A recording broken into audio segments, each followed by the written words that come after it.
तुम्हाला या ठिकाणी बीएससी नर्सिंग एएनएम जेएनएमच्या समोर न्यू हा वर्ड ब्लिंक होताना दिसत असेल, याचा अर्थ काय तर बीएससी नर्सिंग आणि नर्सिंगची कॅप राऊंड रजिस्ट्रेशन हे सुरू झालेलं आहे। नमस्कार विद्यार्थी मित्र आणि पालकांनो, आजच्या या व्हिडिओमध्ये मी तुम्हाला बीएससी नर्सिंग कट ऑफ 2025-26 सांगणार आहे।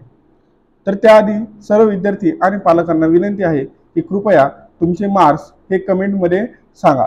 तुमची सीईटीचे पर्सेंटाइल आणि तुमची कॅटेगरी कमेंटमध्ये सांगायला विसरू नका। तर आज मी तुम्हाला सांगणार आहे BSc nursing cut off 2025-26 government colleges. तर तुम्ही बघू शकता स्क्रीनवरती मी तुम्हाला सिरियल नंबर, कॉलेजचा कोड, कॉलेजचे नाव आणि कॅटेगरी वाईज कट ऑफ दिलेला आहे। तर या ठिकाणी पहिल्याच नंबरला कॉलेज येतं ते म्हणजे कॉलेज ऑफ नर्सिंग सर जे जे ग्रुप अँड हॉस्पिटल मुंबई। कॉलेजचा कोड आहे 09